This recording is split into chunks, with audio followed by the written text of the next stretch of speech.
This is Danny Flexon here for Seconds Out. I'd like to be joined by Dave Hennigan, author of a new book on Muhammad Ali, but covering an often underlooked part of his life.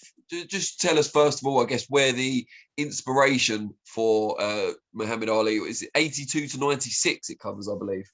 Yeah, 82 to 96. I wrote a book a few years ago called Drama in the Bahamas about Ali's last fight against Trevor Berbick. And in the course of researching that, I came across an incident 12 months or 11 months after the Berbick fight in 1982 of Ali going to the Middle East to do exhibition bouts, and the third bout being cancelled because they couldn't sell enough tickets for it.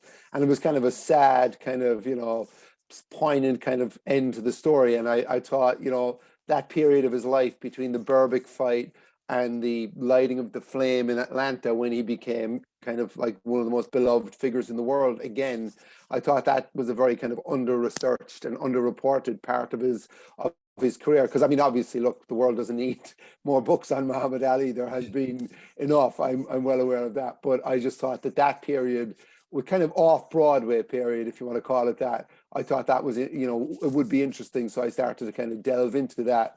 And then I ended up doing the whole 15 years as 15 rounds, if you want to put it like that.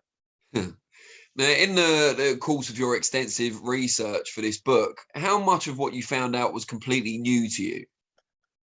There was lots of it. I mean, I couldn't quantify it, but the great thing was, I mean, I knew about some of the incidents. I knew about him, going to Beirut. I knew about him going to Iraq with meeting Saddam Hussein. So there was well-reported parts of it, but there was a lot that I didn't know. Like, I didn't know about him getting involved in this ridiculous scheme to build a sports car, the Muhammad Ali sports car. I didn't realize he was selling chocolate chip cookies, cologne, rotisserie chicken. There was a lot of stuff that in his commercial career that I didn't know. And then the beauty of it for me was you'd find out these stories about him. Like he goes, he's going to Ohio, I think, to do a memorabilia show, and the guy running it's a school teacher, and he asks him, oh, he says, what do you do? And he goes, I'm a school teacher. Where's your school? Bring me there. And he goes straight, Ali will go to the school and kind of light up the place for a couple of hours. And there's so many incidents like that where he literally will just walk into a place unannounced, cause a little bit of havoc, make a great memory for people. And it's all over America and all over the world. I mean, there's great stories in the early 80s of him in Birmingham, in Handsworth in Birmingham, where he had a relationship with the community there, and he would literally go walk about and everybody would flock around him. He was the Pied Piper kind of character. And it was very different. He was the most famous athlete in the world at that time. And yet his life was so different to the athletes that we know today, the footballers, even boxers, golfers, whatever, basketball players. They live very insulated lives. This man would walk down the street unannounced and walk into a school, and you couldn't imagine anybody else doing that. What do you think people reading this will learn about Ali as a person and as a character that they may not know just from following the fights? I think they will learn that, like, he's often called stuff like the people's champ, and that's a kind of marketing, but it actually is true that he loved people. Like, he loved people. Like, a guy comes up to him one day and says, my name is Cassius Clay. And he takes out his driver's license and shows him. He was like, I was born Cassius Clay. He spends the whole rest of the day with Muhammad Ali. He's invited into the entourage. He loved people, and he loved recognition and adulation. And even, like, the book charts his physical decline year on year from 82 to 96.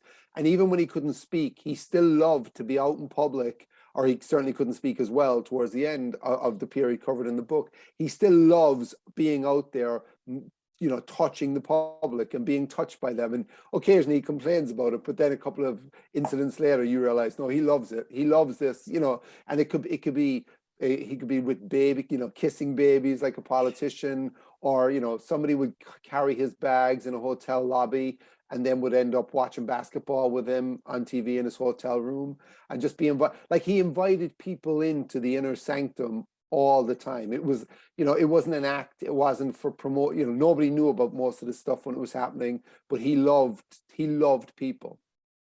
What was the most kind of out there or most eccentric or most hard to believe element that you found in your research for the book?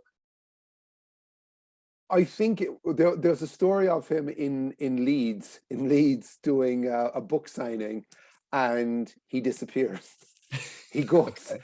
and this is the other thing. Like wherever he went, if you were Muslim and you could speak to him about Islam, you had him. Like you had his attention. He was it, and he disappears, and he goes to a mosque.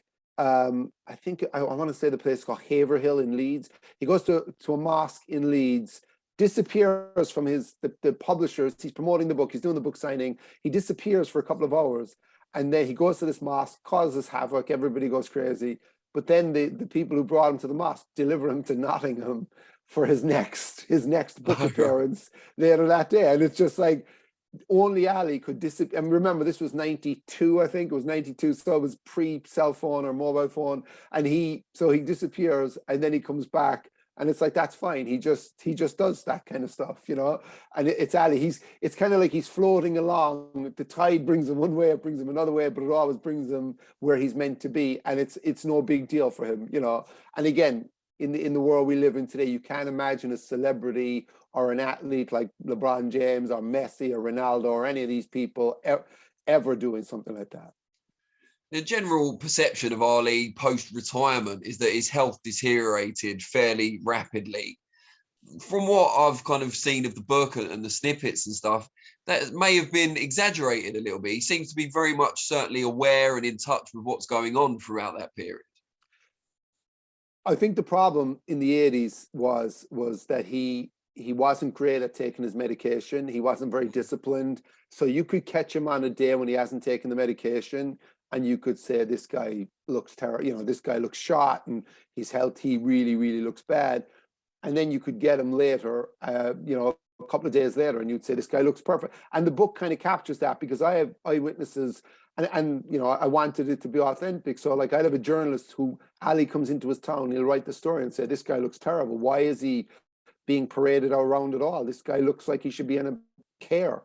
And then you will have, you know, 2 days later, another journalist in another town writing about an encounter with Ali, where Ali kind of lit up the room, and Ali was the old Ali, and Ali came out with all the one-liners and stuff. But it was often to do with not taking the medication, and often to do with fatigue, because that's the other thing that I hope I captured in the book, is he was flying everywhere. He was going all over America, all over the world.